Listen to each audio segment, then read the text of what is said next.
नमस्कार। आज हम बात करेंगे भारतीय राष्ट्रीय कांग्रेस। भारतीय राष्ट्रीय कांग्रेस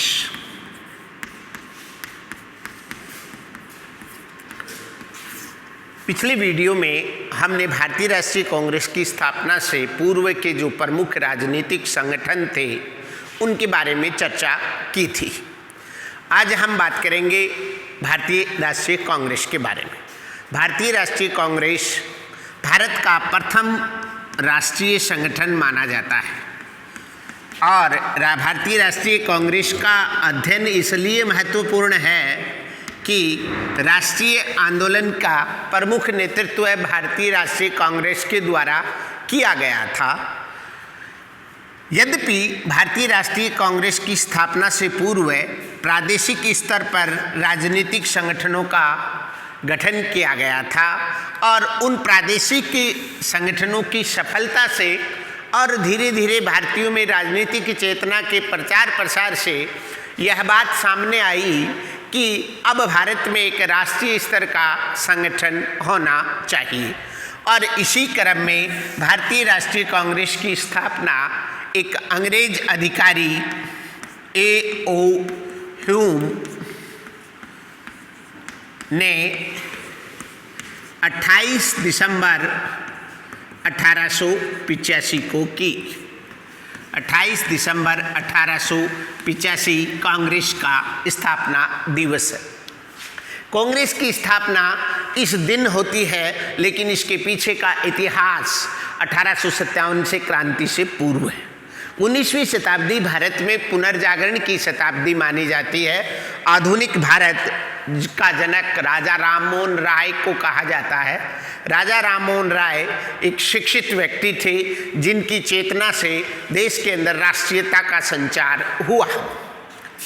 A.O. ह्यूम एक अंग्रेज अधिकारी थे जो ICS सेवा से रिटायर होकर के उन्होंने भारतीय राष्ट्रीय कांग्रेस की स्थापना की।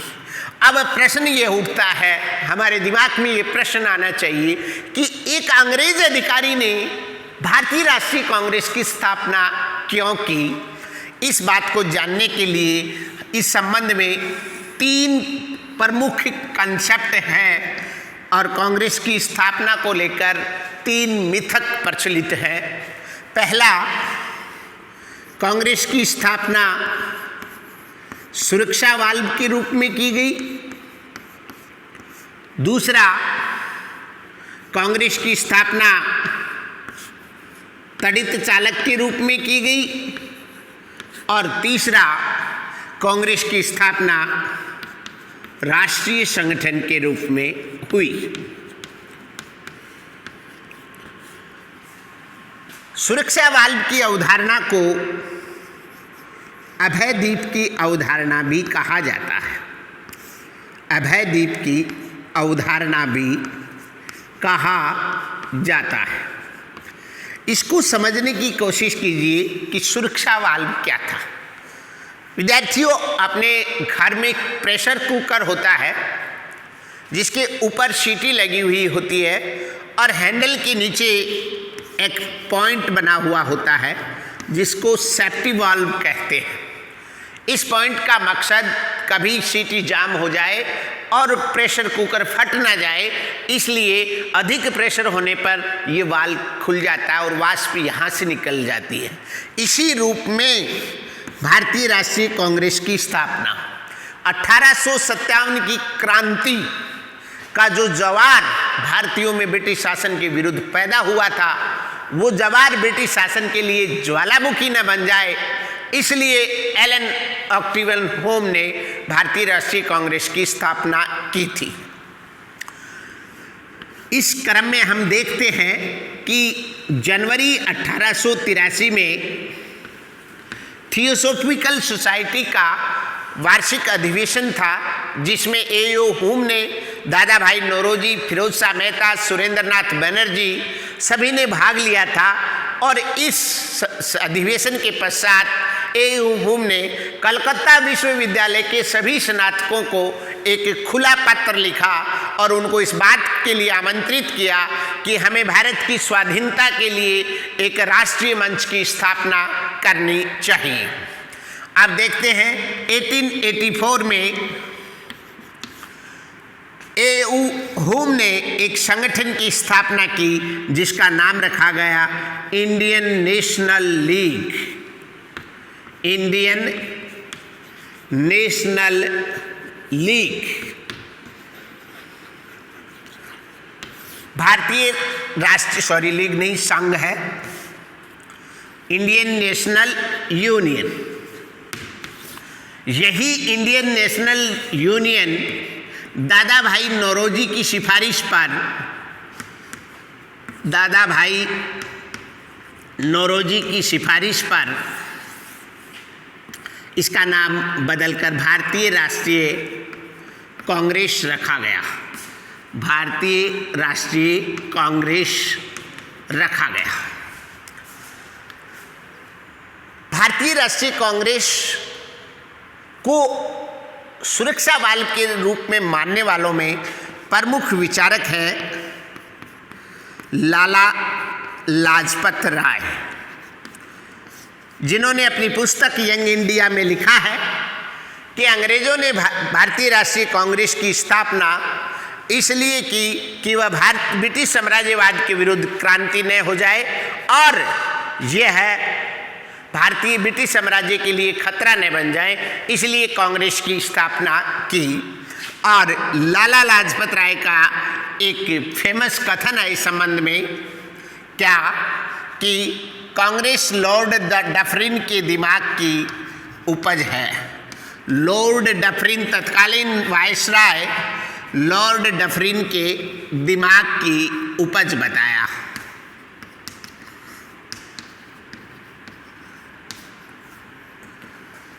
ये माना जाता है कि ए.यू. होम ने तत्कालीन वायसराय लॉर्ड डफरिन को इस बात के लिए संतुष्ट किया था कि इस प्रकार का, जब वो कलकत्ता बंगाल के अंदर बंगाल प्रेसिडेंसी में कार्यरत थे तो उन्होंने इस बात की प्रमाण थे उनके पास कि भारतीयों में ब्रिटिश शासन के प्रति जो असंतोष, जो गुबार है वो फट नहीं जाए, उसको रोकने के लिए उन्होंने लॉर्ड डफरिन से ये कही कि कांग्रेस की स्थापना की जाए। और लॉर्ड डफरिन के मार्गदर्शन में ही ए.यू. होम ने भारत के उस समय के शिक्षित वर्ग को जोड़ करके, मध्यम वर्ग को जोड़ करके, ताकि उनके अंदर ये भाव पैदा किया जा सके, इस रूप में ये माना जाता है कि राष्ट्रीय कांग्रेस की स्थापना सुरक्षा बल या अभयदीप की अवधारणा के रूप में हुई।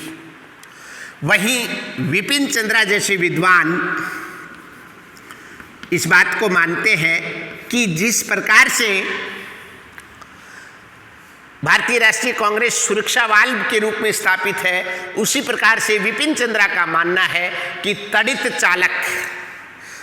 चालक विद्यार्थियों, आपने देखा होगा बड़े जो भवन होते हैं उसमें एक ऊपर एंटीना रहता है ताकि कभी आकाशीय बिजली गिरे तो उसका करंट उस एंटीना से प्रवाहित होकर जमीन तक चला जाए, उस भवन को कोई नुकसान ना हो, इसलिए तड़ित चालक की स्थापना की जाती है। तो उसी रूप में भारतीय उस समय ब्रिटिश शासन का सीधा विरोध नहीं झेल सकते थे, तो ब्रिटिश साम्राज्य के आतंक से या उसके विरोध से बचने के लिए भारतीयों को राष्ट्रीय कांग्रेस ने एक तड़ित चालक की भूमिका निभाई। उसी रूप में अगर हम बात करें तो भारतीय राष्ट्रीय कांग्रेस का एक तीसरा विचार कि एक राष्ट्रीय संगठन था, ये किसी अंग्रेजों का प्रयास नहीं बल्कि 1857 की क्रांति के पश्चात भारतीयों में जागृत राजनीतिक प्रेरणा का परिणाम था, राजनीतिक चेतना थी जिसने लोगों में राष्ट्रीयता की भावना का संचार किया है। एक मायने में अगर हम देखें तो तीनों ही दृष्टिकोण अपना एक मत नहीं है, तीनों के अलग अलग राय हैं, किंतु एक बात पर हम पाएंगे कि भारतीय राष्ट्रीय कांग्रेस ने अंग्रेजों के और भारतीय दोनों के हितों को पूरा करने का प्रयास किया।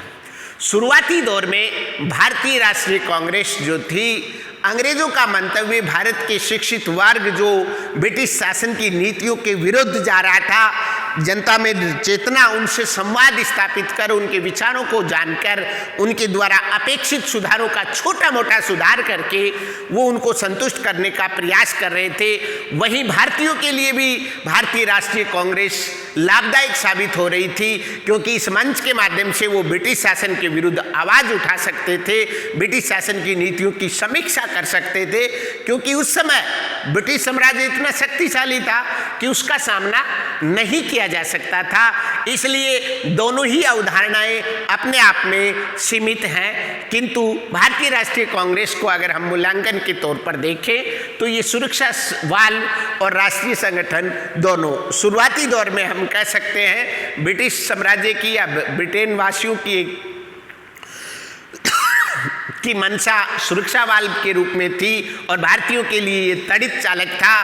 किंतु आप देखेंगे, आगे पाएंगे कि भारतीय राष्ट्रीय कांग्रेस ने भारतीय राष्ट्रीय आंदोलन का एक तरफा नेतृत्व किया और धीरे धीरे भारतीय राष्ट्रीय कांग्रेस की ही परिणति थी कि भारत 15 अगस्त 1947 को स्वतंत्र हुआ।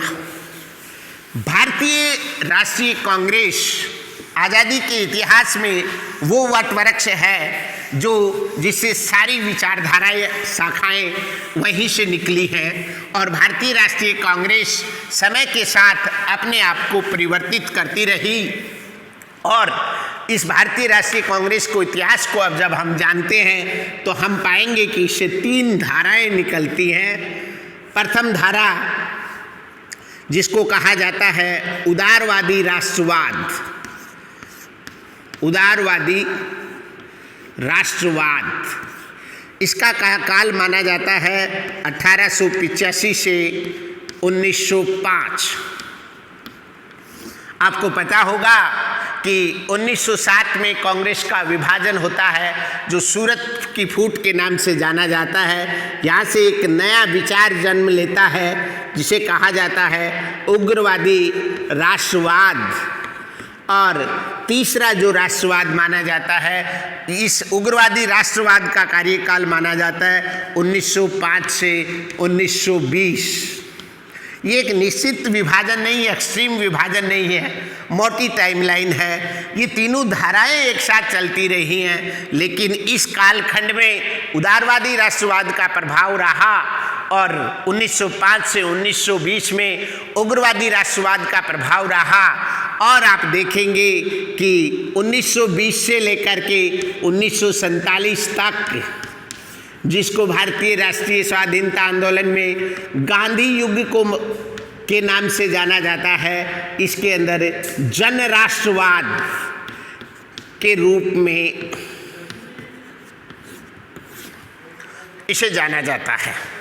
इसको मोटे तौर पर हम समझ लें, उदारवादी संवैधानिक और शांतिपूर्ण तरीके से आज़ादी की लड़ाई लड़ना चाहते थे और उदारवादी राष्ट्रवाद ब्रिटिश शासन को भारतीयों के लिए वरदान मांगता था कि ब्रिटिश शासन के अधीन रहकर ही धीरे धीरे हम स्वशासन का पाठ पढ़ सकते हैं। और इसे राजनीतिक भिक्षावर्ती कहा लोकमान्य तिलक ने। और उसके बाद उग्रवादी राष्ट्रवाद ने जन्म लिया, जिसका मानना था कि भारत की आज़ादी की लड़ाई हिंसा के सहारे बलपूर्वक लेनी होगी, बल्कि पूर्ण स्वराज्य लेना होगा, न कि ब्रिटिश शासन के विरुद्ध, बल्कि ब्रिटिश साम्राज्य को यहाँ से उखाड़ फेंकना होगा। और तीसरा दौर जो महात्मा गांधी का युग था जन राष्ट्रवाद का, महात्मा गांधी के इस धारा में शामिल होने के पश्चात भारत की राष्ट्रीयता की भावना का व्यापक जो सीमित आधार था राष्ट्रीय आंदोलन का कि केवल मध्यम और शिक्षित वर्ग ही इस लड़ाई को लड़ रहे थे, वो आधार व्यापक हुआ। महिलाओं की, प्रत्येक गरीब की, समाज के प्रत्येक वर्ग की राष्ट्रवाद के आंदोलन में, राष्ट्रीयता के आंदोलन के अंदर भागीदारी सुनिश्चित हुई और अहिंसक तरीके से अंग्रेजों को भारत से खदेड़ा और भारत को आज़ादी प्राप्त हुई। धन्यवाद। अगले वीडियो में हम बात करेंगे उदारवादी राष्ट्रवाद की विशेषताएं और इसके नेता, उग्रवादी राष्ट्रवाद और उसके बाद गांधी युग। Thank you. वीडियो पसंद आए तो लाइक करें और शेयर करें।